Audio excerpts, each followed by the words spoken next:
మిత్ర hello sir. మిత్ర ఏమైందమ్మా? ఎందుకు తీసుకుపోయినారు సార్ ముషిరాబాద్ కేసుకు? మార్నింగ్ 8:00 తీసుకొచ్చిర్రు సార్. హ్మ్. నాకు హెల్త్ కండిషన్ అస్సలు బాలేదు. తెలుసు.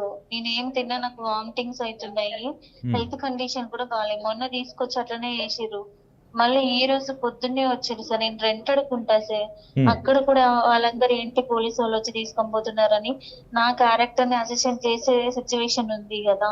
హ్మ్. ఎందుకు ఓనర్స్ కూడా ఇబ్బంది పెడుతున్నారు. ఎందుకు ఇలా వస్తున్నారు అని చెప్తే ఇంటలేరు. మీ సార్ మీరు ప్లీజ్. నిన్న కూడా అరెస్ట్ చేసిండ్రా? నిన్న తీసుకుపోయిండ్రంట, మొన్న తీసుకుపోయిండ్రు, నిజమేనా? అవును సార్. మొన్న కూడా తీసుకొచ్చారు. చాలా ఇబ్బంది అనిపిస్తుంది. ఏమని నేనొక చెప్ స్టూడెంట్ ఆ! నేనొక స్టూడెంట్ కదా సార్. నేను స్టూడెంట్‌ని. పొలిటికల్ బ్యాక్‌గ్రౌండ్ ఉన్నా తీసుకొచ్చినా నేను సరే అనుకునేదాన్ని. నేను గ్రూప్ 2కి ప్రిపేర్ అవ్వడానికి ఎక్కడో విలేజ్ నుంచి వచ్చి ఇక్కడ బతుకుతున్నా సార్. హ్మ్. ఇప్పుడు తీసుకొచ్చి ఇలా ఇబ్బంది పెడుతుంటే చాలా టార్చర్ అనిపిస్తుంది. నిన్న చర్చలకు కూడా పిలిచిండ్రు. హ్మ్. ఈరోజు వెబ్ నోట్ కూడా వస్తదన్నారు. హ్యాపీగా చదువుకుందాం అనుకున్నా. హ్మ్. ఇక మానలైతే పోలీస్ స్టేషన్ చుట్టే తీసుకొస్తున్నారు. ఈడ పడేస్తున్నారు. ఇంక ఇలాగే అయితే నాకు వల్ల కాదు సార్ ఇక. ఎట్లా రోజు పోవాలి, వాళ్ళొస్తారు, తీసుకుపోతారు, సాయంత్రం దాకా ఆనే ఉండి రావాలి. చదువెప్పుడు మరి? అదే కదా సార్. ప్లీజ్ సార్ మీరే హెల్ప్ చేయండి ప్లీజ్. చేస్తున్నామ్మా. మీరు ఎందుకంటే ఫస్ట్ నుంచి కూడా ఈ గ్రూప్ 2 విషయంలో, గ్రూప్స్ విషయంలో కొంత యాక్టివ్‌గా ఉన్నారు. అంటే యాస్ ఎ నిరుద్యోగులుగా, అభ్యర్థులుగా ప్రభుత్వాన్ని డిమాండ్ చేయాలి కదా! కొద్దిగా ఉన్నారు, యాక్టివ్‌గా ఉన్నారు. బహుశా అందుకే అవును సార్. తీసుకుపోయి కూర్చోబెడుతున్నారు. అది కరెక్ట్ కూడా కాదు కదా! సార్ మేము మా ప్రాబ్లమ్ చెప్పుకుంటున్నాం గానీ ఇట్లా నిర్బంధిస్తారా సార్? నేను ఒక అమ్మాయిని. సొసైటీకి వచ్చేది లీడర్‌షిప్ క్వాలిటీస్ తీసుకోవాలని కాదు. మాకున్న సమస్య వాళ్ళిచ్చిన హామీ నెరవేర్చడానికే మీడియా ముందుకొస్తే మమ్మల్ని పట్టుకొస్తారా సార్? మా ఫేస్‌లు ఐడెంటిఫై చేసి వీళ్ళే వీళ్ళే అని. అవును. ఎంతవరకు కరెక్ట్ సార్ ఇది? ఇప్పుడు ఏ పోలీస్ స్టేషన్ ఉన్నారమ్మా? ఇది Musheerabad police station sir.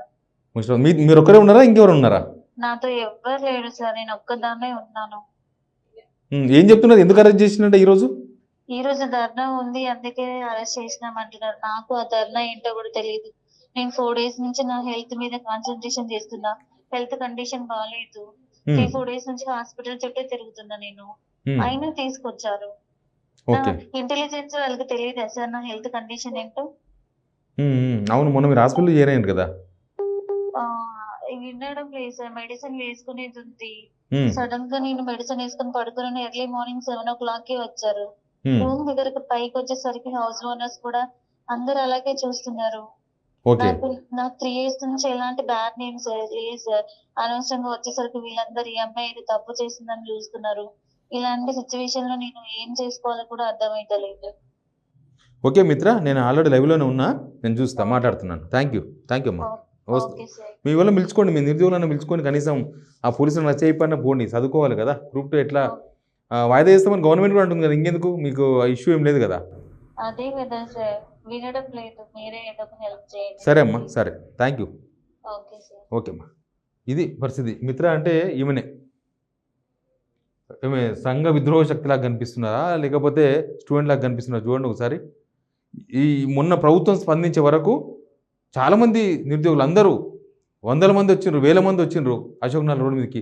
Ashok నగర్‌లో ఒక ప్రైవేట్ ఒక ఇంట్లో రూమ్ రెంట్‌కి తీసుకొని చదువుకుంటున్న అమ్మాయి రోజు అరెస్ట్ చేస్తున్నారంట టార్గెట్ పోలీసులు. నిన్న అరెస్ట్ అంట, మొన్న అరెస్ట్ అంట, తీసుకుపోవడం పోలీస్ స్టేషన్‌లో కూర్చొని పొద్దంతా. ఇదేమి రాజ్యమో, ఇదేమి ప్రజాస్వామ్యమో, ఇదేం ప్రజాపాలనో అర్థమైతే లేదు. చాలామందిని ఇవాళ గ్రూప్ 1లో 1:100 డిమాండ్ చేస్తున్న చాలామంది ఆస్పిరెంట్స్‌ని తీసుకుపోయి పోలీస్ స్టేషన్‌లో పెట్టిండ్రు. ఏందంటే వాళ్ళు అడ్వకేట్‌లతో ఈరోజు సమావేశం ఉంది. కోర్టుకు పోయే రైట్ కూడా లేదా తెలంగాణలో? వాళ్ళు అడ్వకేట్స్‌తో మీటింగ్ ఉందంట. ఏదో గ్రూప్‌లో అడ్వకేట్స్‌తో మీటింగ్ ఉందని మెసేజ్ పెట్టిర్రంట. ఆ మీటింగ్‌కి వస్తామని వాళ్ళందరిని తీసుకుపోయి ఎక్కడక్కడ పోలీస్ స్టేషన్‌లో కమ్మేసిర్రు. అంటే కోర్టుకు కూడా పోవద్దు. ఇక మనం చైనాని దాటిపోతున్నాం. చైనా లోపల కాదు, దేశం కాదు. తెలంగాణను మనం రాష్ట్రాలతో కాదు, దేశాలతో పోటీ పడదామని పిలిపించారు. ఇదేనా? చైనా దేశంతో పోటీ పడుతుంటే ఎట్లా? నియంతృత్వం అంటే నియంతృత్వానికి తాతలాగా తయారైతే ఎట్లా? ఈ అమ్మాయిని పోలీసులు వెంటనే విడుదల చేయండి. చదువుకునే అమ్మాయి చెప్తుంది కదా, ఆమె హెల్త్ కూడా నిజంగా బాగాలేదు. మొన్ననే కదా హాస్పిటల్ నుంచి వచ్చింది ఆమె. ఇక ఎవరెవరినో చాలామంది పోలీస్ స్టేషన్లో పెట్టిన వాళ్ళందరినీ విడుదల చేయండి. వాళ్ళేమి ధర్నాకు పిలిపియలే, వాళ్ళేమి అనవసరంగా మీ హడావిడి తప్ప. ఆల్రెడీ గ్రూప్ 2 వాయిదా వేస్తామని నిన్ననే బల్మూరు వెంకట్, తర్వాత భువనగిరి ఎంపీ చామల కిరణ్ కుమార్ రెడ్డి వాళ్ళందరూ ఒక మీటింగ్ పెట్టినారు. ఆ మీటింగ్ కూడా అమ్మాయి పోయింది, అక్కడే మాట్లాడింది. ఆ మీటింగ్లో మాట్లాడిన వీడియోనే ఇది. ఆ మీటింగ్లో కూడా వాళ్ళ దృష్టికి తీసుకుపోయారు, అనవసరంగా మనం అరెస్ట్ చేస్తున్నారు పోలీసులని. సేమ్ తెలంగాణ ఉద్యమంలో ఇట్లే ఇంట్లో పండుకున్న వాళ్ళని తీసుకుపోయి లోపలేసుడు. ఇప్పుడు మళ్ళా పిల్లలు వాళ్ళకు ఉద్యోగాలు ఇస్తామని చెప్పి మీరు మాకు ఓటేయాలని ప్రచారం చేయించుకొని వీళ్ళని అడ్డంగా పెట్టుకొని అధికారంలోకి వచ్చి ఇప్పుడు వీళ్ళనే తీసుకుపోయి పోలీస్ స్టేషన్లో పడేస్తున్నారంటే ఇక దానికి తెలంగాణ సమాజం స్పందించాలి. నిరుద్యోగుల మీద ఎందుకు ఈ పోలీసుల దాష్టికం, ప్రభుత్వం ఎందుకు ఇట్లా వ్యవహరిస్తుంది? వీలైతే చర్చలు జరపండి పిలిచి. టార్గెటెడ్గా ఈ అమ్మాయిని అయితే టార్గెట్గా చేస్తున్నారంట. నాకు నిన్ను కూడా వీళ్ళ కో స్టూడెంట్స్ ఫోన్ చేసినారు, మమ్మల్ని టార్గెట్ చేస్తున్నారు పోలీసులు, మా మీద నిఘా పెట్టినరు, మా ఫోన్లు వింటున్నారు, ట్యాప్ చేసి వింటున్నారో ఇంకేం చేసి వింటున్నారో. మరి ట్యాప్ చేయడం పెద్ద దేశ నేరం అని చెప్తారు. పొద్దుగాలు ఇస్తే వీళ్ళు ఏం చేస్తున్నారు, వీళ్ళు ఏం మాట్లాడుతున్నారు, ఎవరో నిరుద్యోగులు అడ్వకేట్తో మాట్లాడితే అది ముందే తెలిసిపోద్ది. అంటే ఎటు తెలిసిపోతుంది, ఎటు తెలుస్తుంది? ఈ మిత్ర అనే అమ్మాయిని అయితే పోలీసులు వీళ్ళంత త్వరగా వదిలేయండి, ఆమె ఆరోగ్యం బాగాలేదని చెప్తుంది, ఆమె రిక్వెస్ట్ చేస్తుంది. లేకపోతే నేను చెప్తున్న ఉద్యమకారులు ఉంటే ప్లీజ్ ఆ ముషిరాబాద్ పోలీస్ స్టేషన్ కన్నా పోండి సార్. ముషిరాబాద్ పోలీస్ స్టేషన్ పోయి అమ్మాయిని విడిపించండి, అమ్మాయి చదువుకుంటుందంట.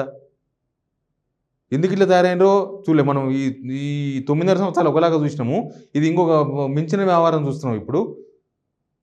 దయచేసి నిరుద్యోగుల విషయంలో ప్రభుత్వం కొంత సానుకూలంగా లేదు, ఎట్లా సానుకూలంగా లేకపోయినా కనికరంగానైనా ఉండండి. వాళ్ళ ఆశలతోనో లేకపోతే వాళ్ళ ప్రచారంతోనో వాళ్ళని వాడుకొని తెచ్చుకున్న ప్రభుత్వం కదా, వాళ్ళ మీద కొద్దిగా కన్సర్న్ పెట్టుకోండి. వాళ్ళ డిమాండ్లు నెరవేరుస్తారో నెరవేరో మీ ఇష్టం, వాళ్ళు చూసుకుంటారు. కానీ కనీసం ఆ పోలీసుల వేధింపులైనా ఆపండి. Please subscribe signal TV.